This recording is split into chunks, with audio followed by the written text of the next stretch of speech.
Berikutnya ada jalan belum? Oh, tidak. Jadi dalam mempelajari suatu komponen peta ada beberapa keterangan atau riwayat yang menjelaskan suatu peta. Riwayat suatu peta dapat berupa judul ya yang menjelaskan tentang isi dari muka peta, kemudian skala. Skala adalah perbandingan antara jarak di peta dengan jarak sebenarnya di lapangan. Kemudian inset peta, inset peta itu adalah gambaran kasar lokasi yang menggambarkan dari isi muka peta. Kemudian simbol, simbol itu adalah apa namanya untuk mempermudah interpretasi pengguna atau pembaca peta terhadap komponen-komponen yang termuat di dalam muka peta. Kemudian ada warna peta, ya warna peta ini membantu untuk menginterpretasi peta juga. Kemudian garis astronomis, lintang dan bujur atau sering kita sebut sebagai garis grid, mungkin teman-teman pada saat semester 1 pernah mempelajarinya. Kemudian petunjuk atau orientasi arah umumnya menggunakan orientasi arah utara, sejajar sumbu Y. Kemudian legenda, legenda adalah informasi yang menjelaskan simbol-simbol yang ditampilkan pada muka peta dan sumber peta terkait metadata. Salah satu jenis peta yang banyak digunakan saat ini adalah peta kontur, yaitu peta yang menggambarkan sebagian bentuk-bentuk permukaan bumi yang bersifat alami dengan menggunakan garis-garis kontur. Khusus dalam materi ini, kita akan membahas mengenai garis kontur yang ada dalam suatu peta. Jadi fokusnya kita adalah peta kontur karena materi yang akan kita bahas adalah pembuatan peta blok dan topografi. Terutama di PPL-nya kelas C ya, PPL-nya yang saya menproi, itu teman-teman wajib sudah bisa membuat peta kontur ya kalau nggak salah itu di minggu 67 atau 7 atau 89 saya lupa dari RPP-nya. Jadi teman-teman harus bisa membuat kontur sebelum kita buat profil memanjang dan melintang serta melakukan perhitungan volumenya.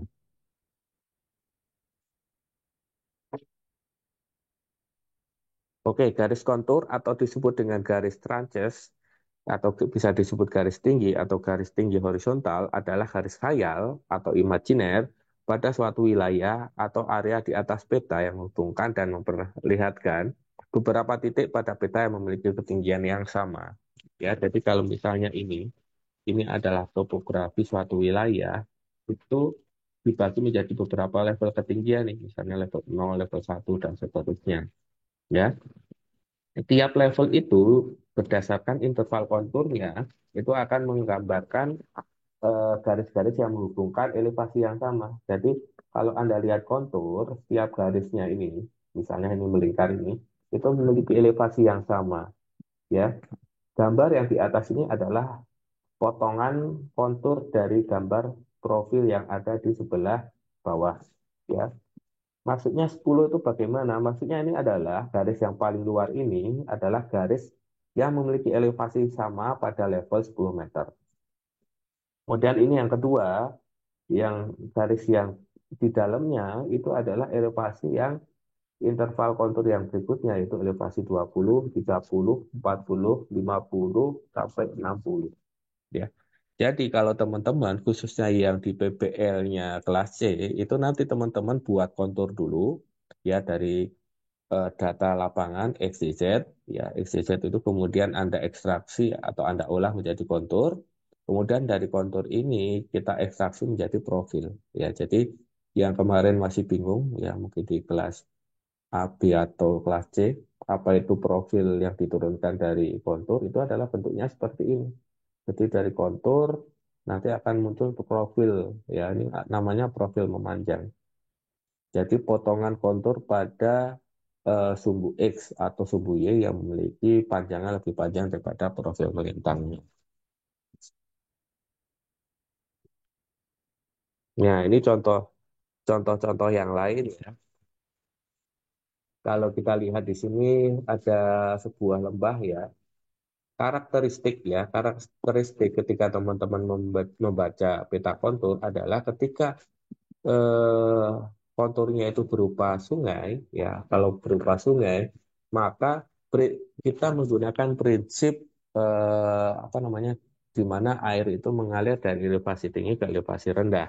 Sehingga karakteristiknya kalau di daerah misalnya tebing ini ada sungai, maka konturnya itu dia akan menjorok ke elevasi yang lebih tinggi. Ya, jadi dia bentuknya adalah seperti ini, seperti huruf U atau huruf V gini ya. Kalau sungainya banyak, karena apa? Karena prinsip garis kontur adalah dia akan melewati elevasi yang tinggi dulu. Jadi dia konturnya akan menjorok ke atas karena apa? Dia akan elevasi yang sama itu adalah pada dasar air di atasnya. Jadi dia akan bentuknya seperti ini. Jadi kalau kontur seperti ini berarti elevasi tingginya di sebelah kiri, elevasi rendahnya adalah di sebelah bawah. Nah, ini juga sama nih, elevasi tingginya di atas, elevasinya rendahnya di bawah. Jadi kontur itu mempermudah kita untuk mengenali topografi dari wilayah yang kita petakan. Fungsi garis kontur itu macam-macam. Yang pertama digunakan sebagai penanda ketinggian atau sudut elevasi suatu tempat atau wilayah tertentu. Kemudian yang kedua, sebagai penanda ada tidaknya bentuk relief sesuai dengan wujud asli di permukaan bumi, ya, seperti yang kita bahas pada slide sebelumnya. Kemudian yang ketiga, sebagai penanda ada tidaknya suatu lereng di suatu tempat atau wilayah tertentu. Kemudian sebagai penanda besar yang sudut kemiringan suatu lereng pada suatu tempat atau wilayah tertentu ya. Ini kita bisa ambil dari dua atau beberapa kontur yang berdekatan dengan jarak antar konturnya ya, sehingga kita bisa menghitung sudut kemiringannya. Kemudian yang kelima, sebagai penanda perhitungan untuk luas daerah genangan dan volume suatu bendungan ya. Jadi ini khususnya yang di proyek PPL 02 PPL 02 GM2 dan PPL 02 GM3 itu nanti akan melakukan perhitungan ini. Tapi khusus yang PPL 02 GM3 itu benar-benar menerapkan poin nomor 5 ini. Jadi peta kontur itu kemudian kita hitung luas luas daerah genangan dan volumenya. Makanya judul topik PPL-nya adalah composite volume ya. Kemudian yang keenam adalah menentukan rute suatu jalan atau saluran yang memiliki sudut kemiringan tertentu. Nah, misalnya kita fungsinya misalnya menentukan jalur pendakian, ya itu pastikan memilih area yang paling landai ya. Kemudian penentu ada tidaknya dua titik di lahan yang tingginya sama dan saling terlihat, serta digunakan sebagai bahan untuk membuat potongan memanjang atau long section. Ini juga akan diterapkan di PPL yang kelas C ya, jadi digunakan untuk melakukan pembuatan profil memanjang. Kemudian ini adalah karakteristik garis kontur. Garis kontur yang menunjukkan tingkat kerapatan yang lebih besar menandakan sudut kemiringan atau lereng yang sangat curam. Sedangkan garis kontur yang tingkat kerapatannya jarang, ya, menandakan keadaan permukaan tanah itu landai ya. Jadi jarak antar garis kontur kalau dia itu jauh, ya, jarak antar satu garis dengan garis itu relatif landai. Tapi kalau dia sangat rapat itu berarti sangat curam. Garis kontur selalu bersifat horizontal, tidak bercabang, dan tidak berpotongan. Nah, ini penting teman-teman. Jadi kemarin saya sempat melihat peta kontur teman-teman ada yang bercabang dan ada yang berpotongan ya. Jadi peta kontur itu tidak mungkin seperti ini karena kontur adalah garis yang menghubungkan elevasi yang sama. Garis kontur selalu mengikuti sudut kemiringan atau lereng dari suatu lembah. Garis kontur berbentuk kurva tertutup ya, dia tertutup kecuali dia terpotong pada muka peta ya. Jadi selain tidak dibatasi muka peta, dia akan membentuk kurva tertutup. Garis kontur selalu menjorok ke hulu jika melewati aliran sungai ya. Ini yang tadi saya ilustrasikan di sini ya. Dia menjorok ke hulu, berarti menjorok ke elevasi yang lebih tinggi. Jadi kalau seperti ini, Anda lihat peta kontur seperti ini, jelas ini adalah daerah lembah yang dialiri beberapa sungai, di mana sungai-sungainya itu dia menjorok ke arah hulu. Jadi arah atasnya adalah sebelah kiri dan sebelah kanan. Kemudian garis kontur tidak akan terlihat jika melewati suatu bangunan ya. Jadi pada intinya ketika teman-teman melakukan pemetaan garis kontur itu yang Anda petakan ya peletakan monopolnya itu tidak di temboknya, tapi harus konsisten itu berada di atas pondasi, ya. Karena tidak mungkin ada kontur yang nabrak bangunan. Ya kali kita bangun rumah di area miring kan nggak mungkin ya. Jadi ketika Anda melakukan pemetaan rumah, bangunan atau apapun itu, peletakan mata monopolnya atau apa ujung dari monopolnya ini mohon diperhatikan teman-teman itu harus diletakkan di atas fondasi ya. Jadi harus diletakkan di atas fondasi supaya dia akan memberikan elevasi yang sama di sekeliling bangunan tersebut. Jadi kalau ada kontur yang dia nabrak gedung, wah itu udah pasti salah gitu ya. Karena nggak mungkin gedung itu dibangun pada area yang miring. Garis kontur yang disajikan selalu disesuaikan dengan skala peta yang dibuat. Nah ini karakteristik garis kontur ya. Ini contohnya bukit ya. Kemudian kalau dia konturnya rapat seperti ini, dia curam. Kalau dia relatif jarak antar konturnya itu jarang, itu adalah landai. Ya, kemudian eh, karakteristik kontur adalah ketika ada kontur yang menjorok ke hulu, berarti dia adalah sungai. Itu ya, dia bentuknya seperti ini. Ini kan.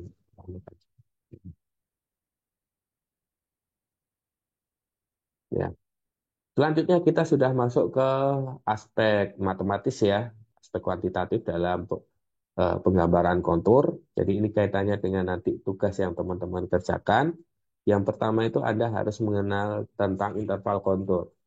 Interval kontur adalah perbedaan elevasi atau ketinggian antar dua garis kontur yang berdekatan. Ya, jadi penting kita memahami tentang interval kontur supaya apa? Supaya kontur yang teman-teman gambarkan itu tidak terlampau rapat. Ya, contohnya ini interval skalanya berapa? Skalanya 1:250. Ya, berapa interval konturnya? Nah, kita balik ke materi. Rumus untuk menghitung interval kontur adalah CI atau kontur interval sama dengan penyebut skala dikali 1:2000. Kalau skalanya 1:500, maka 500 dikali 1/2000, maka ketemunya adalah 0,25 meter. Kalau di tugas ini skalanya berapa? 1:250. Berarti interval konturnya berapa? 1/2000 dikali 250. 250 dibagi 2000 itu kan ketemunya berapa? 8 ya. 8. Berarti 1 bagi 8. Nanti Anda gambar interval konturnya ini menggunakan interval kontur 0,125 meter ya. Ini lebih lebih teliti lagi daripada penggambaran kontur yang pernah rekan-rekan kerjakan di semester 1 ya. Semester 1 kemarin Anda menggunakan interval kontur 0,25. Tapi kalau untuk tugas ini nanti teman-teman menggambarkan dengan skala 0,125.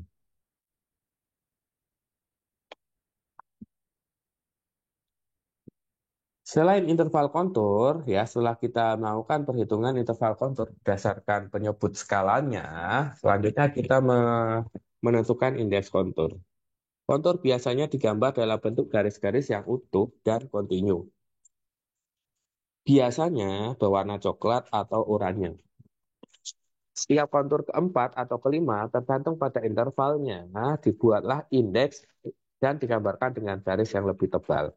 Indeks kontur dimaksudkan untuk membantu pembacaan kontur dan menghitung kontur untuk menentukan tinggi. Angka ketinggian kontur diletakkan pada bagian kontur yang diputus dan diurutkan sedemikian rupa agar terbaca searah dengan kemiringan ke arah atas lebih tinggi. Nah, ini contohnya seperti ini. Jadi, setiap garis kontur itu Anda tidak perlu menuliskan elevasinya, tidak perlu Anda menuliskan nilai elevasinya. Jadi pada kelipatan-kelipatan tertentu, contohnya seperti ini ya. Ini eh, dari 700, kemudian ada kontur, kontur, kontur, kontur, langsung ke 800. Ya, ini pertanyaannya plus 5 untuk nilai UTS nih. Kalau ada kontur seperti ini, berarti intervalnya berapa nih? Siapa yang bisa jawab?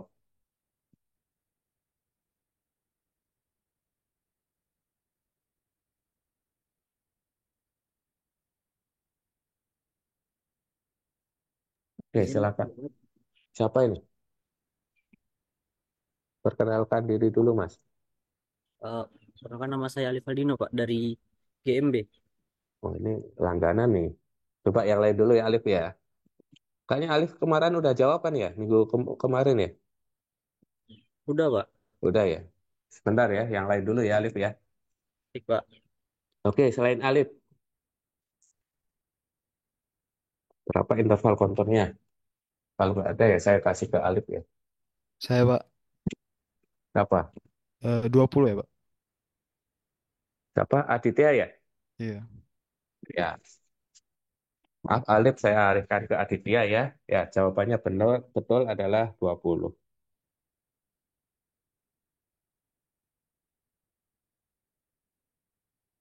Ya. Jadi, intervalnya 20. Karena kita lihat dari 700 ke 800 dibagi menjadi 1, 2, 3, 4, 5, 5 bagian ya. Jadi 100 bagi 5, 20. Jadi ini 700, ini mewakili 720, ini 740, 760, 780, ini 800. Jadi penulisan garis kontur itu, maaf, penulisan elevasi garis kontur itu dilakukan pada indeks konturnya. Jadi kontur pada kelipatan-kelipatan tertentu. Jadi kalau kita tulis semua, itu akan mengakibatkan petanya crowded, terlalu banyak tulisan, sehingga kita malah susah untuk memahami. Jadi kita tentukan aja kelipatannya pada kelipatan 4 atau kelipatan 5, kemudian kita tandai dengan garis yang lebih tebal. Kemudian dalam penulisan angka kontur, itu penulisannya adalah searah dengan arah garis konturnya. Jadi misalnya ini 700 arahnya seperti ini, 800 agak miring. Ini adalah cara penulisan garis kontur yang benar. Supaya apa? Supaya ini mengefisiensi space yang Anda tuliskan pada garis konturnya. Ya, jadi seperti ini.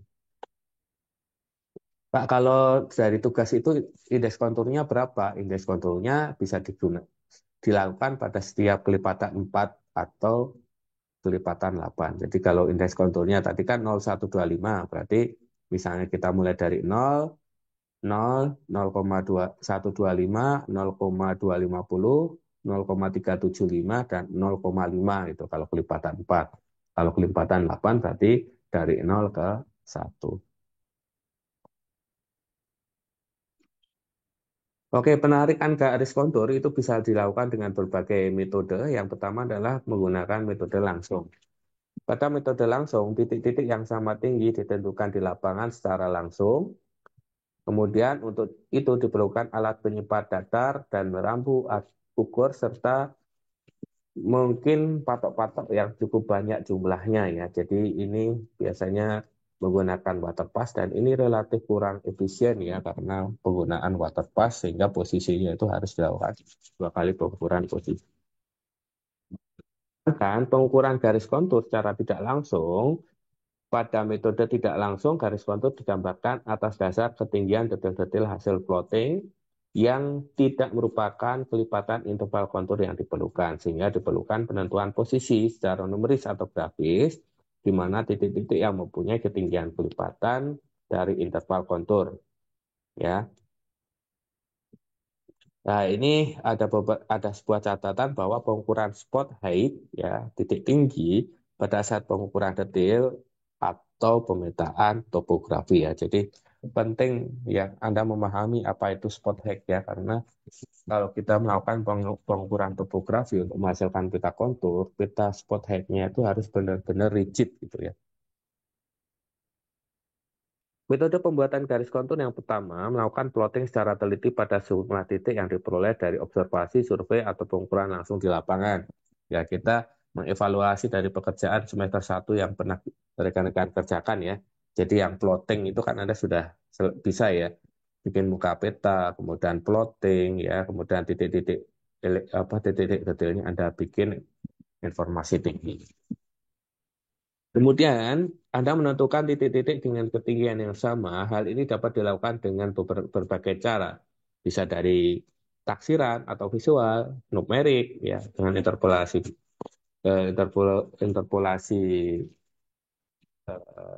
kemudian dan secara grafis. Kemudian yang ketiga adalah mencari nilai ketinggian tertentu dengan menggunakan perbandingan linier antara dua titik yang memiliki informasi ketinggian dan jarak antara kedua titik tersebut.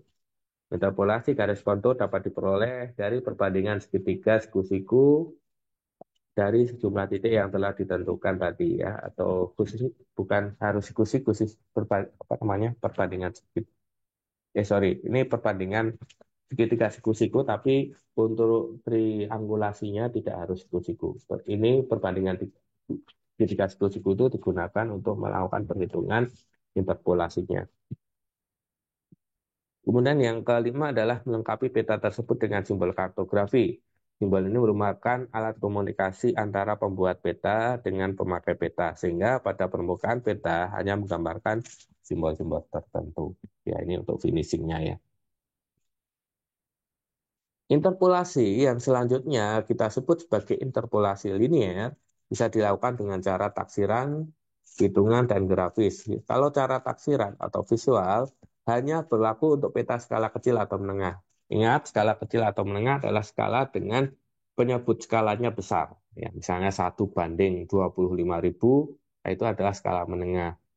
Kalau skala 1/100.000 itu adalah skala kecil. Jadi semakin besar penyebut skalanya, maka semakin kecil petanya. Untuk cara taksiran atau visual, itu dengan cara menghubungkan titik-titik dengan ketinggian yang sama secara visual. Metode ini sebenarnya perkiraan saja, namun karena metode ini memang lebih cepat, orang umumnya lebih menyukai metode ini. Kemudian yang kedua yang menjadi bahan pembelajaran kita hari ini adalah dengan cara hitungan atau numeris, interpolasi linear dengan cara numeris. Cara ini pada dasarnya juga menggunakan dua titik yang diketahui posisi dan ketinggiannya. Hitungan interpolasinya dikerjakan secara numeris atau eksak menggunakan perbandingan linear atau interpolasi linear yang sama seperti yang pernah kita diskusikan pada perkuliahan semester 1 ya. Kemudian yang ketiga adalah cara grafis. Cara grafis dilakukan dengan bantuan garis-garis sejajar yang dibuat pada kertas transparan, kertas kalkir, atau kadastres, di mana garis-garis sejajar dibuat dengan interval yang sama, disesuaikan dengan tinggi-tinggi garis kontur yang akan di. Nah, ini adalah metode pembuatan garis kontur dengan metode interpolasi linier. Ya, jadi kita bisa menggunakan cara apapun ya. Misalnya ini di atas, mana di atas.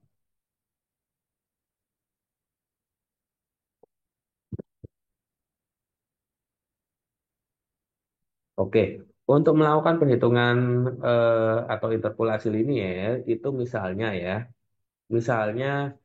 ini adalah sebuah segitiga siku-siku ya untuk mempermudah kita untuk melakukan perhitungan apa namanya interpolasi garis kontur. A dan B adalah dua titik yang mewakili elevasi kontur yang berdekatan. Misalnya A itu adalah elevasi kontur dengan elevasi 1 meter, katakanlah seperti itu. Dan B adalah elevasi kontur dengan elevasinya adalah 2 meter. Ya, kita buat sederhana seperti itu. Interpolasi kontur fungsinya adalah apa? Fungsinya adalah untuk menentukan sebuah nilai di antara dua buah titik ini. Ya, di antara dua buah titik elevasi kontur yang berdekatan. Ya. Kemudian dari sebuah garis siku-siku kita turunkan aja supaya dalam satu bidang referensi antara A, B, dan sebuah titik yang kita ingin cari elevasinya itu berada pada bidang yang sama. Ya, kita proyeksikan di sini ada K aksen dan B aksen.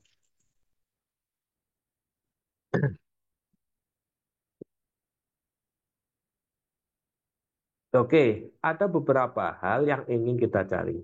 Misalnya, peta Anda itu akan dibuat dengan interpolasi 0,5 meter. Ya, 0,5 meter. Berarti kalau ada informasi di sini 1 meter, kemudian di sini 2 meter, berarti Anda harus mencari elevasi 1,5 meter karena interpolasinya kan setengah meter. Ya, sehingga kita masukkan persamaan ini. Berapa di mana posisi titik K yang menggambarkan elevasi 1,5 meter, ya. Maka posisi titik K itu berada di DAK. DAK itu adalah jarak dari titik A ditarik ke arah B sepanjang K, itu ya, DAK. Ya, diperoleh dari mana? DAB aksen, DAB aksen, DAB aksen. Jaraknya berapa? Jarak A ke B itu diukur dengan menggunakan penggaris, ya. Mana ya tadi? Misalnya ada dua elevasi yang akan kita cari, kita ukur menggunakan penggaris dari A ke B, ya. Kemudian dari A ke B katakanlah ketemunya 2 meter lah, berarti ini katakanlah 2. Ditambah delta HAK. Delta HAK adalah perbedaan tinggi antara A dan K. A-nya itu berapa tadi? A-nya tadi 1. Ya. Kemudian K-nya itu berapa? K-nya itu adalah elevasi kontur 1,5 meter karena intervalnya kita tentukan setengah meter ya, jadi 1,5. Delta HAK berarti 1 ke 1,5 adalah 0,5. Dibagi delta HAB. Delta HAB adalah perbedaan tinggi dari titik kontur A ke titik kontur B. Ya, 2 kurangi 1 berarti ini 1. Jadi hasilnya berapa? Di sini tadi kan 2 ya. 2 ditambah, tadi berapa sih di sini? Setengah ya. 2 tambah setengah bagi 1. Ya, 2, 2, maaf 2 dikali setengah, 2 kali setengah bagi 1. 2 kali setengah bagi 1 berarti ketemunya adalah 1 ya. Jadi 2 kali setengah kan 1 ya. Berarti DAK jarak dari A ke interval kontur 1,5 adalah 1 cm ditarik dari titik A. Nah, jadi di sini kita plotkan sebuah titik dengan elevasi 1,5. Nah, ini contoh metode yang lain. Jadi hasilnya juga sama, metodenya sama. Ya, ini kan juga kita ingin menentukan, ya, menentukan elevasi titiknya itu berada di mana jika diketahui dua jarak yang diketahui. Tapi kalau dalam tugas yang nanti kita kerjakan itu adalah ini, karena yang diketahui adalah kontur berikutnya, jarak antara titik kontur dengan kontur berikutnya dan jarak antara dua kontur yang berdekatan. Nah, ini tugas gambaran kontur. Silakan di-download, dicetak di ukuran A4, kemudian dikumpulkan di jadwal praktek minggu depan ya. Jadi yang paling dapat keuntungan yang prakteknya hari Jumat itu ya. Oke, sampai di sini kira-kira ada yang ingin didiskusikan teman-teman? Saya Pak izin bertanya. Yuda Rahmat Saputra dari GM2B, Pak. Oke, siapa namanya tadi? Yuda Rahmat Saputra, Pak, dari GM2B. Oh ya, ketuanya ya. Ya, Pak. Silakan Yuda. Baik, Bapak, terima kasih atas kesempatannya. Sebagaimana yang telah kami lihat dari penjelasan Bapak dan terdapat pada slide materi mengenai interval kontur, Pak. Dalam dalam pemetaan, bahwasanya interval kontur dianggap sebagai parameter penting dalam pemetaan topografi. Pertanyaan saya, Pak, bagaimana rumus perhitungan interval kontur dapat mempengaruhi ketelitian analisis ketinggian pada peta, khususnya dalam situasi dengan skala peta yang berbeda? Terima kasih, Pak. Oke, terima kasih Yuda atas pertanyaannya. Jadi interval kontur, ya sebenarnya interval kontur itu kita eh, malah justru ke arah aspek kartografis ya, aspek kartografis. Ya, apakah interval kontur itu mengikat? Sebenarnya itu tidak mengikat. Contohnya begini. Contohnya misalnya Yuda diberikan sebuah pekerjaan eh, konstruksi ya. Biasanya pekerjaan konstruksi itu memerlukan tingkat presisi yang lebih tinggi daripada pekerjaan yang lain.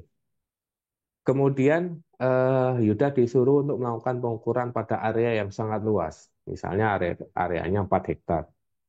4 hektar kemudian Anda nanti menghasilkan peta skala 1:500. Kemudian ketika Anda menggunakan skala 1:500, berarti kan intervalnya 0,25. Berdasarkan hasil hitungan kontur sesuai persamaan ya. Akan tetapi, beberapa perusahaan ada yang ingin mengharapkan ketelitian yang lebih detail. Maka interval konturnya itu bisa sesuai dengan jenis pekerjaan yang diberikan oleh perusahaan konstruksi tersebut. Bisa menggunakan rumus 1:4.000 kali penyebut skala. Hal itu fair-fair aja sesuai dengan jenis. Namun, penekanannya adalah ketika interval kontur ini ditetapkan, interval kontur ini fungsinya adalah untuk memberikan gambaran yang lebih imbang antara kontur yang digambarkan dengan kemudahan pengguna peta dalam memahami peta. Jadi ketika konturnya intervalnya itu tidak menggunakan persamaan ini, pada area-area yang sangat curam, di mana jarak antar konturnya itu berdekatan, itu sangat crowded tuh. Kalau misalnya interval konturnya itu tidak menggunakan persamaan ini. Contohnya daerah-daerah tebing itu nanti konturnya saking rapatnya, dengan interval kontur yang lebih rapat, dia nggak akan kelihatan, jadi kayak blok warna hitam. Jadi ini lebih ke aspek kartografisnya, mempermudah pengguna peta dalam melihat dan membaca kontur. Tapi apakah ini mengikat? Tidak mengikat. Ya, jadi ada beberapa perusahaan yang memiliki jenis tertentu supaya nanti interval konturnya lebih rapat. Contohnya ini juga saya pernah yang waktu ngukur eh, komposit volume stokpil batu bara kemarin, itu saya buat skala petanya itu adalah 1:1000. 1:1000 kan seharusnya interval konturnya kan 0,5. Tapi si pemberi kerja ya, PT Thailand Orbit Prima itu waktu itu memberikan ketentuan interval konturnya dibuat 0,25, bisa nggak? Ya bisa. Karena ada tujuannya. Tujuannya untuk apa? Untuk melakukan perhitungan volume galian dan timbunan lebih teliti. Seperti itu, Yuda. Pertanyaan yang bagus. Baik, terima kasih Pak. Tapi kalau untuk konsep dasar ketika teman-teman nanti dihadapi pada suatu permasalahan untuk bikin peta kontur, ya interval konturnya umumnya menggunakan persamaan ini. 1/2000 kali penyebut skala. Termasuk nanti waktu untuk pembuatan tugas. Tugasnya ini ada gambar secara konvensional ya. Jadi kalau menggunakan ArcGIS kan tinggal diklik aja gitu ya. Jadi biar teman-teman punya konsep dasar ketika nantinya penggambaran digital ya di mata kuliah rancangan proyek ataupun di kartografi. Ada lagi mungkin teman-teman? Izin Pak bertanya Pak. Oke, silakan Melan. Pak, saya mau nanya Pak, apakah ada perbedaan pembuatan peta kontur secara manual atau digital? Apakah ada perbedaan untuk ketelitiannya atau gimana Pak? Terima kasih Pak. Wih, mantap-mantap nih pertanyaannya ini. Kayak saya macam diuji sidang nih. Oke, pertanyaan yang sangat bagus, Melan ya. Jadi pertanyaannya adalah apakah ada perbedaan antara metode konvensional dengan digital? Jelas berbeda. Jelas berbeda. Ya, karena apa? Untuk metode konvensional itu metodenya kan ada macam-macam nih. Yang tadi saya singgung itu kan ada 3, visual, grafis, dan numeris. Kalau numeris itu kita yang biasa menggunakan metode interpolasi visual, interpolasi linier. Ya. Kemudian kalau metode metode digital, yang nantinya teman-teman pelajari semester ini, itu metodenya bisa banyak lagi. Ada 10 lebih metode yang ditawarkan oleh aplikasi CAD ataupun SAP. Saya ambil yang SAP dulu lah. SAP itu kan lebih pilihannya lebih banyak. Tapi kalau CAD itu dia konsepnya seperti ini, Melan. Jadi dari titik-titik detail, kemudian dibuat triangulasi, dari triangulasi itu dibuat DTM. DTM itu Digital Terrain Model yang menghubungkan segitiga-segitiga antara titik detail, kemudian dibuat konturnya. Nah, itu hampir sama konsepnya dengan penggambaran konvensional. Jadi ketika teman-teman mendevelop kontur dari titik-titik detail menggunakan CAD ini, nanti hasilnya sama seperti penggambaran kontur dengan metode konvensional. Tapi kalau kita ngambil yang SHP, ya SHP, kok SHP itu dari ArcGIS, ya dari data GIS menggunakan platform GIS, ArcGIS atau Quantum GIS, itu tawaran metode untuk interpolasinya banyak. Ada kriging, ya, ada maximum likelihood, ada nearest neighbor, dan ada banyak sekali metode yang bisa digunakan. Dan masing-masing metode ini punya banyak-banyak. Ada yang metode polygon Thiessen. Ya, polygon Thiessen itu umumnya digunakan untuk interpolasi pemetaan curah hujan. Polygon Thiessen. Karena apa? Polygon Thiessen itu adalah interpolasi di mana kita bisa membuat titik-titik pendekatan itu dari titik-titik yang jumlahnya sedikit. Karena kan kalau untuk curah hujan kan berdasarkan stasiun, ya, stasiun curah hujan kan nggak banyak. Batam itu contohnya satu. Kriging itu konsepnya sama seperti interpolasi linier dengan metode konvensional.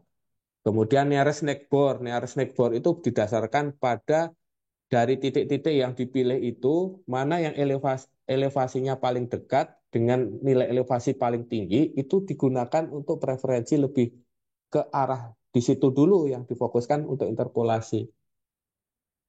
Jadi banyak sekali metodenya, dan ketika kita visualisasikan akan berbeda hasilnya antara yang metode, jangankan yang konvensional dengan yang digital aja dengan metode nearest neighbor, maximum likelihood, kemudian kriging, kemudian polygon Thiessen, itu juga akan berbeda-beda. Nah, seperti itu. Dan umumnya kalau untuk pengerjaan topografi itu kita menggunakan metode kriging. Itu Melan. Pak, untuk tingkat ketelitiannya apakah ada perbedaan atau gimana, Pak? Tingkat penelitian kembali lagi ke interval kontur yang diharapkan. Kan bisa itu kalau di ArcGIS atau di CAD itu kan kita bisa interval konturnya suka-suka kita gitu. Misalnya jadi 0,5 kita bikin 0,01 meter bisa. Cuma sekali lagi interval kontur ini membantu kita dalam aspek kartografis, ya. Kartografis fungsinya apa? Fungsinya adalah ketika kita develop atau membuat petanya itu biar konturnya nggak bertabrakan. Karena hitungnya interval kontur ini adalah sifatnya rasio terhadap skala peta. Jadi semakin besar skala petanya, maka interval konturnya itu semakin kecil. Tapi semakin kecil skalanya, misalnya kita lihat atlas, ya, atlas yang pernah teman-teman pelajari di SD atau SMP, itu kan interval interval konturnya jauh, 25 meter, 100 meter gitu, ya. Tapi kalau untuk gambar teknik itu interval konturnya kecil, misalnya 0,1, 0,25. Peta topografi skala 1/500 biasanya 0,5, kemudian 1 meter, atau bahkan 0,25 kalau kita itu menggunakan interval kontur. Kayak gitu. Baik, terima kasih Bapak. Ya, sama-sama. Pertanyaan yang bagus ya, Yuda dan Rahmat, ya. Penting juga ini untuk pengetahuan teman-teman juga. Jadi, apa sih fungsi interval kontur? Apakah hanya hitungan numerik saja? Ya, jawabannya yang tadi itu. Ada lagi kira-kira teman-teman? Pak, izin bertanya, Pak. Oke, Zaki. Tanya kelas A belum pada. Oke, silakan Un- Zaki. ya. Nggak apa-apa, nggak apa-apa. Untuk tugas yang nanti itu, Pak, itu kan kita menggunakan grid ya, Pak. Apa elevasinya, Pak? Apakah itu bisa menggunakan cara yang sama di semester 1, Pak, untuk penghitungan ininya, konturnya? Oke, terima kasih Zaki. Ya, jadi kita menggunakan metode yang sama dengan semester 1, Zaki. Kalau semester 1 itu titik-titiknya itu kan tersebar sesuai dengan detailnya. Tapi kalau yang di tugas ini untuk mempermudah itu dibuat grid seperti ini. Jadi hasilnya itu apa, titik elevasinya itu rapi berbentuk kotak-kotak. Sama aja. Cuma kalau seperti ini kan ada beberapa yang perlu dibuat segitiga lagi ya Zaki, ya. Contohnya dari titik mana ya? Dari titik 4, ya. Kotak 3, 4, 9, 10, ya ini kan perlu dibuat segitiga. Misalnya kita tarik nih dari 4 ke 9, ya. Itu kan jadi segitiga. Kemudian 15 ke 9 kita tarik lagi segitiga. Atau bisa juga dari 8 ke 16. Nah, kotak ini juga perlu dibuat segitiga lagi kan. 22 ke 16 atau 15 ke 23. Jadi konsep dasarnya sama, kita bikin triangulasi dulu, kemudian kita hitung interpolasi linier, baru kita hubungkan titik-titik yang memiliki elevasi yang sama. Itu ya Zaki ya. Ya, baik Pak. Terima kasih Pak. Nah ini bisa dikerjakan kelompok juga nih, misalnya blok ini nanti yang ngerjain siapa, blok ini yang nanti ngerjain siapa, blok ini nanti yang ngerjain siapa, hitungannya itu kan lebih enak.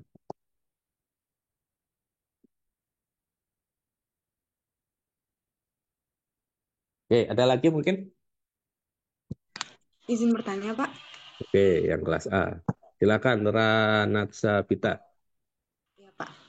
Jadi untuk penggambaran kontur di tugas kan, Pak. Jadi kami perlu menambah segitiga-segitiga lagi ya, Pak, untuk membuat konturnya. Betul, betul. Syaratnya segitiganya nggak saling bertabrakan ya. Misalnya kotak 2398 berarti ini nggak perlu segitiga lagi. Karena kalau kita buat segitiga lagi dia akan nabrak ya. 9. Kedua ini kan segitiga. Baik, Pak. Terima kasih, Pak. Oke, sama-sama.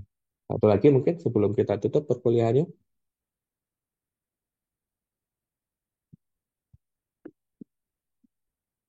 Tidak ada? Oke, mungkin itu aja teman-teman. Karena masih ada waktu.